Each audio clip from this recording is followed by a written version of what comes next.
Now, this is the true story behind one of the most popular film genres of the black and white era, film noir.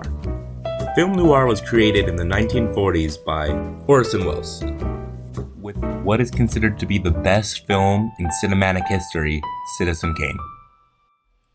Now, this film wasn't created solely for artistic liberty. It was created just to make fun of one guy, William Randolph Hearst. But Orson Welles didn't make fun of Hearst for no reason. Far from it, actually.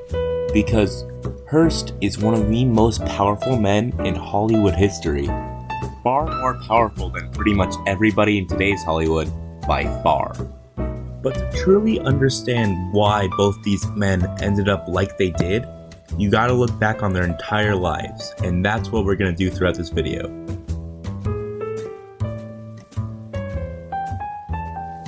Welles' dad, Richard Welles, created a new type of bike lamp that really made the family rich, and his mother, Ivory Welles, was a pianist, at a concert level at that, which really did help him get introduced to music. Welles was born in...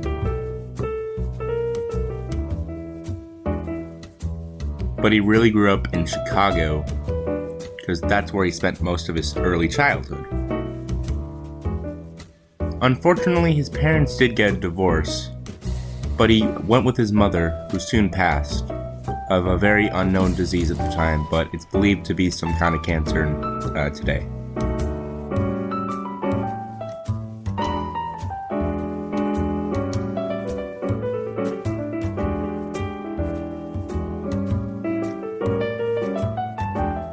So, he moved into his father's, who unfortunately became an alcoholic in the time that Welles was away.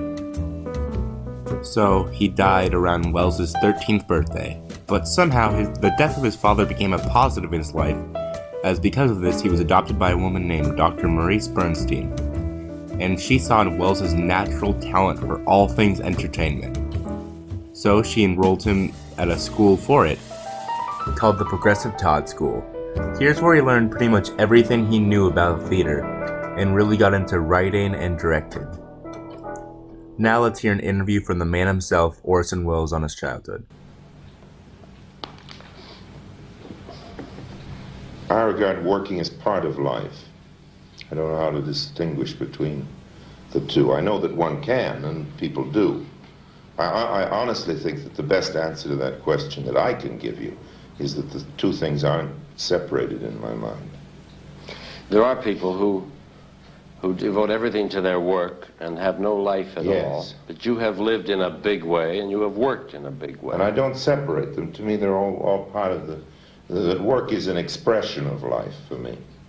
Does the word home mean anything to you? Oh, yes. And when you think of it, where do you think of it? That's a problem. That's a problem, because as a kid, I was moved around everywhere. I have lots of homes, you know. Lots of homes, but I would like to have the one, but I don't, you know. You don't have a rosebud? No. So, after graduating in 1925, he decided to get into the world of radio. He had his world-famous War of the Worlds broadcast, which, although overhyped in the media, did get some people to think that aliens were actually invading. This got Welles international fame, and more importantly, fame from studios, such as RKO Pictures, which was one of the KO Pictures. And as he went around Hollywood, he made deals with almost everybody.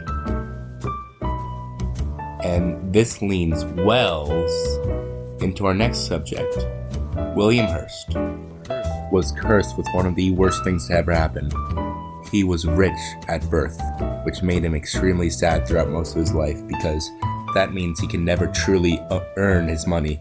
So when his dad died, he crossed out everything on his will except for one thing, the San Francisco Examiner, which is a newspaper that his dad didn't even know he owned. And of course, being the absolute business genius that he was, he turned this into a small newspaper at 50,000 readers to 3 million and over the course of a few years.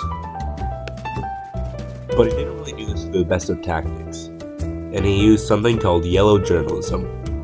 This was essentially fake news before fake news was a thing.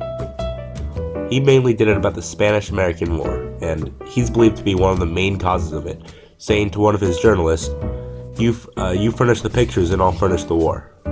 This planted the seeds of what would become known as Hearst's own media empire. And it really did last for a while, absorbing tons of other newspapers and pretty much every other form of media at that time.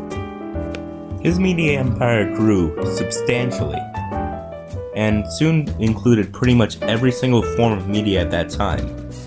He also controlled a ton of other newspapers, and most importantly, film, which was really coming to prominence at that time. He actually became rich enough to afford a real castle off the coast of California. And fun fact, it had a zoo, and when he died, no one really took care of the zoo anymore, so all the animals escaped. But today, you can still find wild zebras roaming around Northern California. But at some of these lavish parties, Hearst met the writer of Citizen Kane, Herman J. Mankiewicz, who really didn't get any credit for Citizen Kane until years after his death. But now, let's learn more about the castle itself with this documentary I found. Hearst Castle. William Randolph Hearst owned all of this land. His estate covered an area half the size of Rhode Island.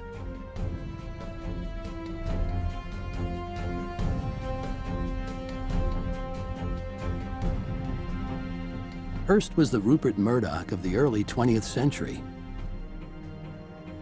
Through his 36 newspapers, he tried to control the country's political agenda. And at Hearst Castle, he entertained the powerful and luminous. Before Highway 1 was built, his guests had to arrive by boat. Once on the castle's private drive, they'd see Hearst's zoo loose upon the hills. Antelopes, zebras, bison, camels, kangaroos, even giraffes. Guests included Hollywood's elite, Charlie Chaplin, Clark Gable, Joan Crawford, Cary Grant. Stars came to Hearst Castle. They had little choice. Turn down an invitation from Hearst and your career could be over. Back to the main plot. Herman and Wells really wanted to make something great, and they decided to make fun of William Hearst throughout the entire production of the movie. But this movie would be Citizen Kane, and had amazing camera angles that have never been seen before in Hollywood at that time, that seemed to be impossible. Lighting like it's never been done before, and created the style of noir. And of course, political commentary. Before this movie, really, there was none. But despite this, it still won no Oscars. Probably because they spent the entire movie making fun of the most powerful man in Hollywood. Hearst made sure, after he saw the movie at the opening day, that no theater would play it. But the problem is, RKO Pictures has nothing to do with Wells, and they had a contractual obligation to show it in at least 10 theaters. And these theaters were extremely packed. So it got known underground as one of the greatest movies of all time. A lot of people seeing it was almost like a status symbol, or if you saw it, that meant you were cooler than the average person, and only the upper echelon of society could even hope to see it. But now we're getting to the end of the video, and I'm sure you're all tired of the voice, so I'll just leave it at that. So the rest is history.